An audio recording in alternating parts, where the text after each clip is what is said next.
In a moment, you'll hear James Stewart as the six-shooter, just one of the many fine programs brought to you Sundays on NBC. Later this evening, listen to the NBC Star Playhouse with two of your favorite stars. Hear Stroke of Fate and the story of what might have happened if fate had reversed historical facts. And be sure to keep tuned for the dramatic story of Last Man Out. It's a wonderful lineup of great programs, all of them heard only on NBC. James Stewart as the six-shooter.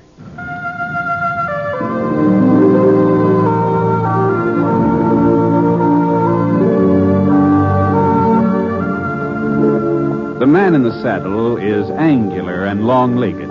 His skin is sun-dyed brown. The gun in his holster is gray steel and rainbow mother of pearl, its handle unmarked. People call them both the six-shooter.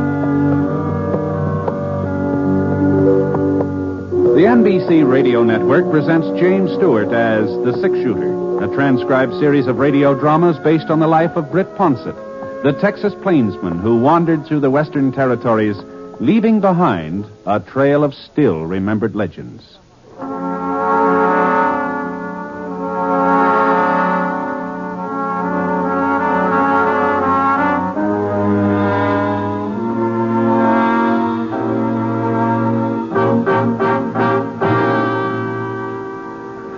Confess thee of thy sin, Desdemona, or indeed thou art to die. My Lord Othello, have mercy on me. I say amen. And you, mercy too. I never did offend you in my life. Oh, perjured woman! Oh! Nay, I speak the truth.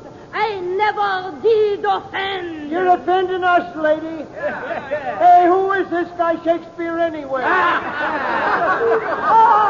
Oh, banish me, my lord, but kill me not. Don't, trumpet. Kill me tomorrow, but let me live tonight. Pete's sake, kill her tonight. Yeah, let's get it over with. Nay. Milady, if you strive... But half an hour. Holy mackerel, not another half hour then. Go on, Othello. Put her out of her misery. How about our misery? Ladies and gentlemen. Ladies and gentlemen. He certainly don't mean us. Ladies and gentlemen. It appears that our thespian efforts do not meet with your approval. Appears? My company and I have played before all the crowned heads of Europe. We thought the enlightened community of Virtue City would welcome an opportunity to witness the works of the immortal bard as performed by Madame de la Seine, the distinguished French actress, and by your humble servant. We were mistaken. To err is human, to forgive divine. I forgive you. The performance is concluded. Good night. Hey, now, just a minute. You mean you ain't going on to the end of this thing? You have understood me correctly, sir. What's Shakespeare gonna think? Yeah, what about the money we paid? Do we get it back? What about... Silence, please. My company has more than earned a meager pittance. You ain't earned nothing until the show's over. That's right. Either you finish up your acting up there, you give us our dough. Right. This ultimatum is outrageous. I reject it flatly. Just you stay up there on that stage, mister. I said... Please, sir, please, there are ladies present. Someone might be injured. You going on with the show, ain't you? Well... The performance will continue. But under protest, sir. Under severe protest.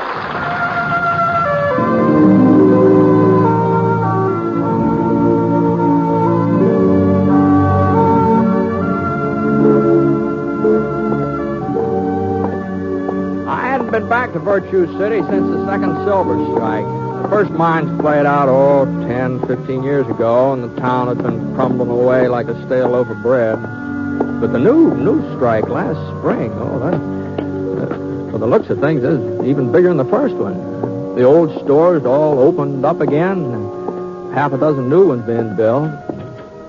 The new railroad accounted for some of the prosperity. Anyway, that's why I'd come to town. I was supposed to meet the train from Chicago and pick up some spare parts for the pump at the Round Y Ranch where I was working. The train wasn't due until the next day, so I headed over to the hotel to see about getting a room.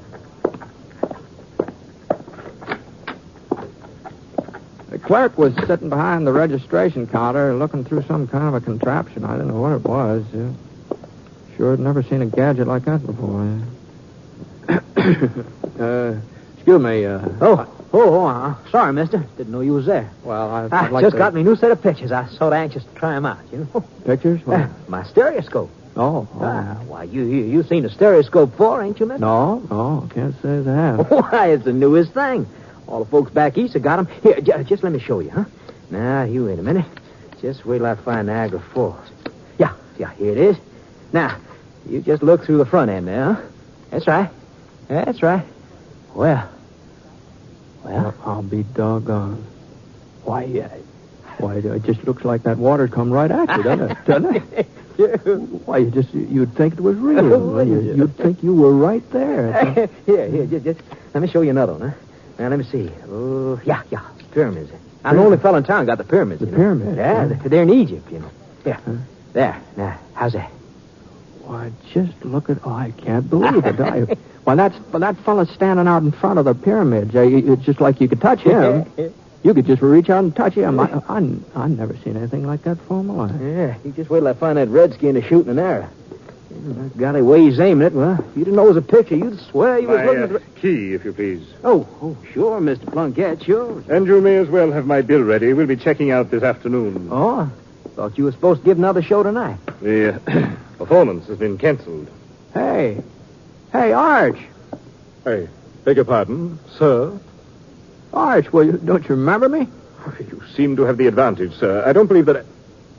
Britt Ponset. Well, what the thunder are you doing in Virtue City, Arch? Why, I haven't seen you since our triumphal tour of Texas, wasn't it, Britt? What? When we were the honored guests of the governor, my company and I. You remember he insisted that we stay at the executive mansion? Now, Arch. I shall never forget the warmth of our reception there. The people of Texas have a true appreciation of the art of the drama, unlike some of our more recent audiences. Audiences? Well, come along, old boy. Come along. You must join us for a spot of tea. Marguerite will be so delighted to see you again. Marguerite? Who's she? My lovely wife. Oh. Don't tell me you've forgotten her. Well, no, I thought her name was... was... We've taken the presidential suite, of course. If you'll just follow me... Well, now, hold on, Arch. I've got to see about a room for myself. Oh, nonsense. The clerk will take care of these trivial details. This way, dear boy. This way.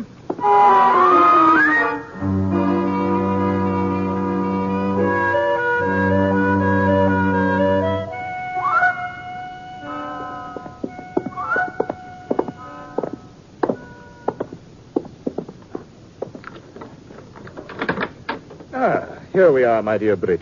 Enter. Hey, what the Sam Hills happened to you, Arch? What happened to your voice? All in good time, my good man, all in good time. Marguerite? That's you, Art? Yes, my dear. I've brought someone with me. I have been, taking a little nap to snooze the nerves. Why, Brad! Why, you son of a gun, where did you come from? Oh, Maggie, how are you? He was downstairs in the lobby, Mag. I had to get him up here fast before he spilled the beans. Oh, that's right. You don't know we're in the profession, do you, Brett? The what?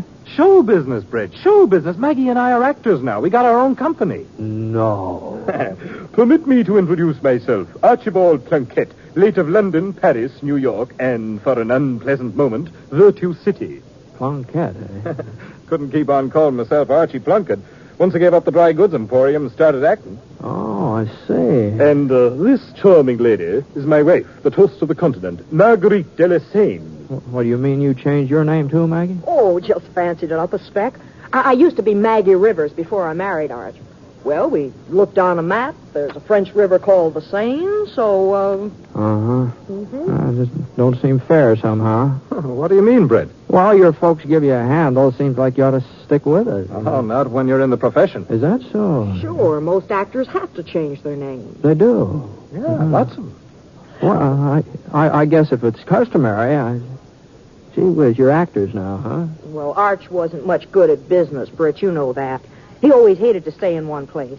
And then when the drought hit, well, we were cleaned out. Yeah, it was right about then Doc Ryder come through with his medicine show. Remember the Doc, Britt? Oh, yeah, sure. His guitar player left him flat.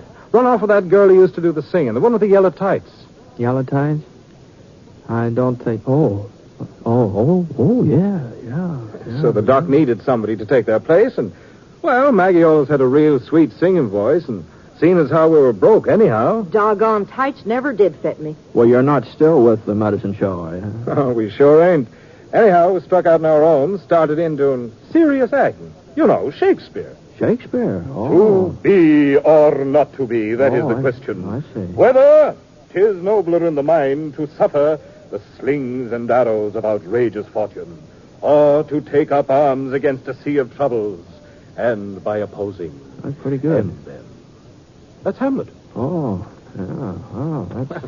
To tell you the truth, Britt, I was going to appear as the melancholy dame this very evening. But circumstances have compelled us to abandon the production. Is that so? Yeah, there was little trouble during our performance of Othello last night. You mean the folks didn't like the show? Well, when they started shooting up at the ceiling, that was the impression that we got. Well, now, they shouldn't have done that. I couldn't agree with you more completely.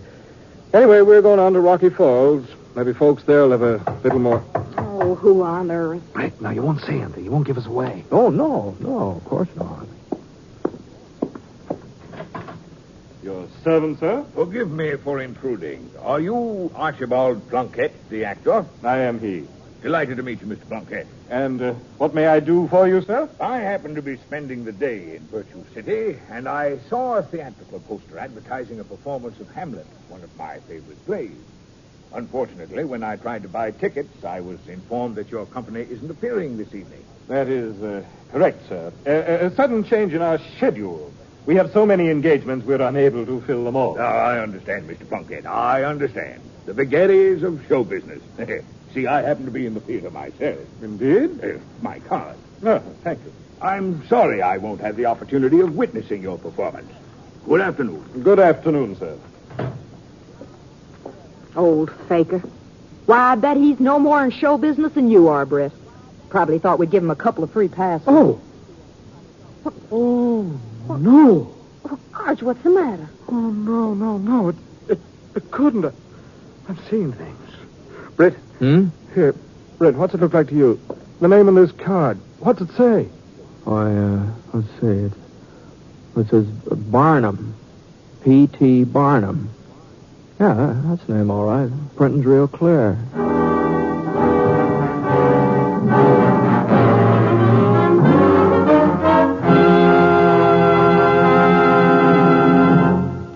We'll return to James Stewart as the six-shooter in just a moment. Now, during the holiday season, with more cars than usual on the road and adverse weather conditions, think a minute. If a child should dash across an intersection, if a tire should blow out, could you stop in time to save a life? As always, during a holiday season, you must be more alert than ever in following simple safety rules. Keep your windshield clear of fog and snow. Be certain your headlights and wipers are working properly. In wet weather, never slam on your brakes. It's a sure way to put your car into a skid. And always follow other cars at a safe distance. Don't be one of those unfortunates who will lose his life in a traffic accident this Yuletide. Be careful, friends. Live to have a safe and happy Christmas.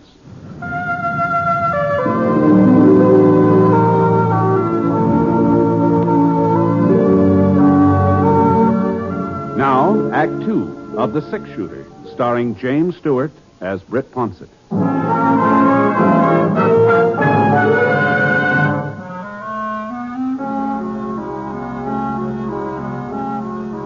For the next couple of minutes or two, Arch and Maggie just stood there, looking at each other.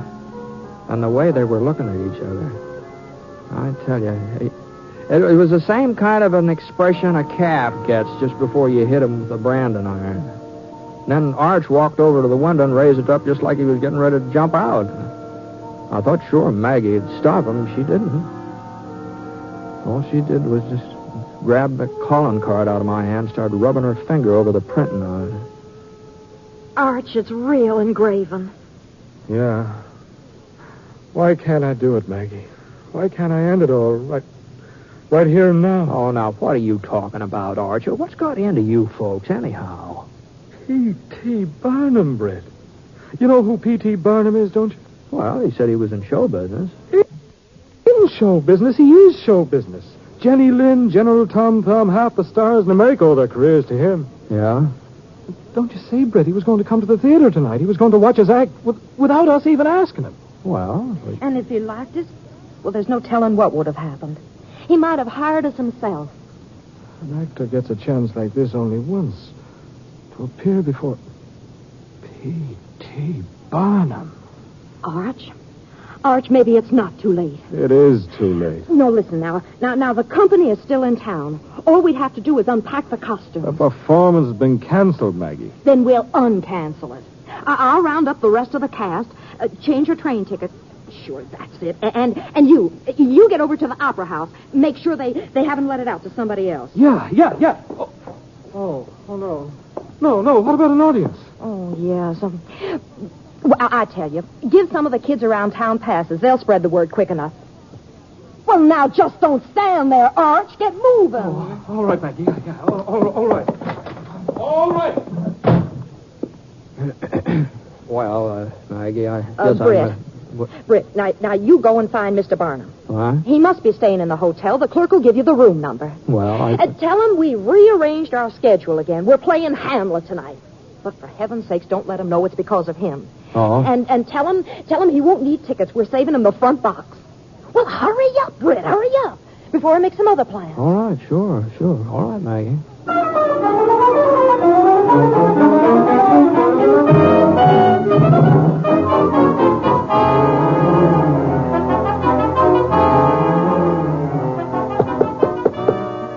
Come in. Mr. Barnum? Yes?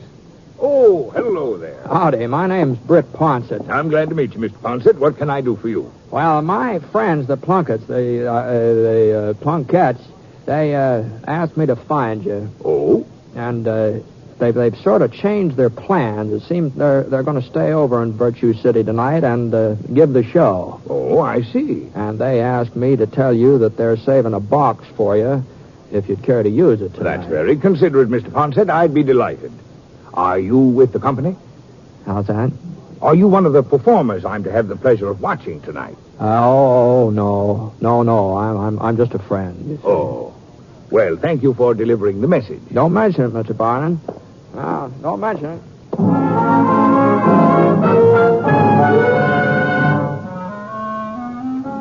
Well, I didn't see any more of Arch and Maggie that afternoon. I figured they'd have plenty to keep them busy. This acting job is about like anything else, I guess. There must be a certain amount of work to it. Anyway, about 7 o'clock, I was up in my room putting on a clean shirt, getting fixed up to go to the theater and watch their play. Hey, man. Hello, Britt. Oh, hello, Arch. Maggie. Oh, what's the matter? You're just born under an unlucky star, I guess. Oh? It's my fault.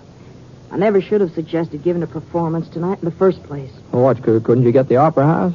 No, it's available. Well, Mr. Barnum's coming. He told me so himself. Oh, heaven forbid. Well, I thought you were so anxious for him to see you.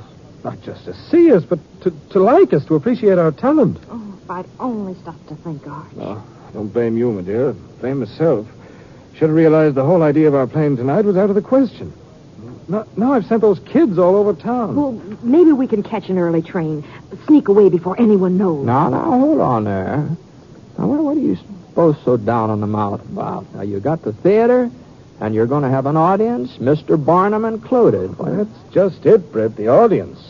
Huh? It'll be the same folks who came last night. Oh, I see. They boo us, make fun of us, probably start shooting again. And what'll Mr. Barnum think? We're the worst actors he's ever seen, that's what he'll think. Yeah, but there ought to be somewhere maintained in order. What about the sheriff? Here's the man to do it. Already seen him. Yeah? Oh, what'd he say?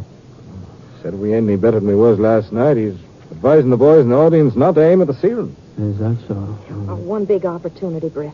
And it's ruined before we ever got started. Well, maybe there won't be any trouble. Maybe the audience will like this, what is Hamlet? Maybe they'll like that better than the one you gave them before. They won't. It isn't one of our most successful presentations. You couldn't try something else, could you? We only do 2 plays, Britt. Othello and Hamlet. I see. Well, I guess it wouldn't be much point in repeating that Othello, huh? No, wouldn't. Well, I'm awful sorry, Arch. I wish there was something I could do. Do you, Britt? Do you really wish there was something you could do? Why, sure, Maggie, sure. Well, as a matter of fact, we did have one possible solution. So? It sort of involves you in a way. What, me? You see, you'd practically be saving our lives, Brett, if you do it. Explain it to him, Arch. Well, maybe you'd better do the explaining. Oh, no. It really was your idea, Arch. Go on, Arch. Well, you see, Brett, now, don't say no until you hear me out. Well, I'm not saying anything.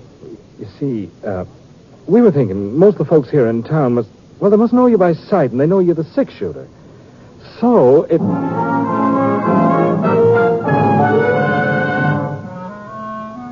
Well, I said no. You can be darn sure of that. And I kept saying it over and over and over again for the next hour and a half. What they were suggesting was just tomfoolishness, that's all. I just had to turn them down, that's all. I just had to do it. And they must have known I wouldn't agree to a thing like that. But no matter how hard I talked, they just talked harder. And being actors, they had strong voices, too, you know. Well, the next thing I knew, somehow they'd managed to drag me along with them to the opera house. Anyhow, after the piano solo by Thelma Featherhill, the curtain went up and the show got underway. Started out all right, too. Audience seemed to be paying attention. Nobody was creating any ruckus or anything, at least not at first. Oh, that this too solid flesh would melt. That it should come to this, but 2 months dead. Oh, frailty, thy name is woman. Oh, fie on, oh, fie. Yes, fie on you, too. Yet the soap of most unrighteous tears had left the flushing in her galled eyes. She married. Sounds like old Lady Crandall. She only waited 2 weeks after Jed Crandall kicked the bucket. No, it cannot come too good. But break my heart, for I must hold my tongue. Better get a good grip on it, mister. You see, Britt, you just gotta do it. I can't do it. Can't do it. Oh, look at poor Arch out there. Isn't it just enough to break your heart? How weary, stale, flat, and unprofitable seem to me all the uses of this world. Your acting's a little flat, too, mister. Go on, Britt, that's your cue. What cue? Go on, that's it. Oh, good Horatio. I'm glad to see you well. Hail to your lordship, Britt. Huh? Hail to your lordship. Oh, hail to your lordship. What make you from Wittenberg, Horatio? How's that? A truant disposition. A truant disposition. Can't get to school, kids. Here comes the truant officer. I will not hear your enemy say so. Nor shall you do mine ear that violence to make it cluster of your own report against you. Oh, he's bringing out the report card. Sid, you better take it easy. Huh? Don't you see who that is, that other actor fella? What are you talking about? It's Britt Ponset. Ponset, the 6-shooter? You must be crazy. He's staying at the hotel. I seen him this afternoon. Well, what's he doing up there on that stage? He's a friend of them actors. Oh. If I was you, I'd keep my big mouth shut from here on in. That ain't no sword he's wearing under that rig. That's a 6-gun, plain as day. It followed hard upon. Thrift, Horatio. The funeral baked meats did coldly furnish for the marriage table. Would I had met my dearest foe in heaven, where I had seen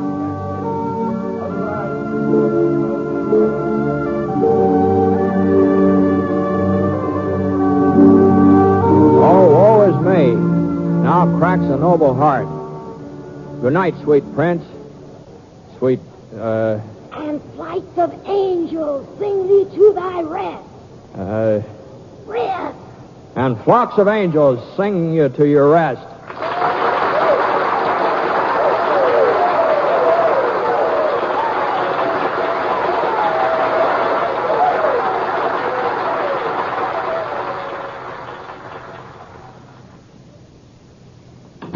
Oh, Britt, golly, we can't ever thank you enough. Why, if it hadn't been for you, I just don't know what would have ever happened. Oh, golly. And did you see? He stayed through to the end. Mr. Barnum did. Right through to the end. Britt, you were great. Arch, I never felt so foolish in my whole life. Do you think he'll come backstage, Arch? Mr. Barnum? Somebody help me get out of this thing, will you? Come in. Why, Mr. Barnum? Good evening. I just wanted to drop by and tell you how much I enjoyed your performance tonight. We are most honored, sir. Honored. Your future in the theater is assured. And you there, Ponset. Who, me? You told me you weren't an actor. Oh, he was just sort of filling in, Mr. Barnum. Oh, I realize you weren't up in the part, Mr. Ponset. But such stage presence. Why, the way that audience quieted down when you walked on, I've never seen anything like it before in my life. Never. Now, if you're seriously interested in the theater as a career, I would be very happy. No, thanks very much, Mr. Barnum.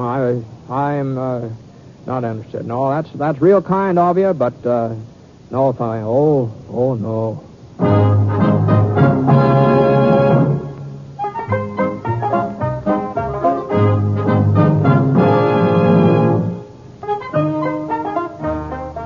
Well, sir, I got out of that theater just as fast as my legs could carry me. Gee, I just don't see how anybody can set out to be an actor. All those people staring at you, and that sweat running down the back of your neck. Holy smoke. Worse than any gunfight, I'm sure. Of course, that applause, after it was over, that applause, that did sound kind of good. And Mr. Barnum, he's very nice about saying that I had stage presence, whatever that means. I suppose a man could get used to play acting if he had to. It sure is a scary business.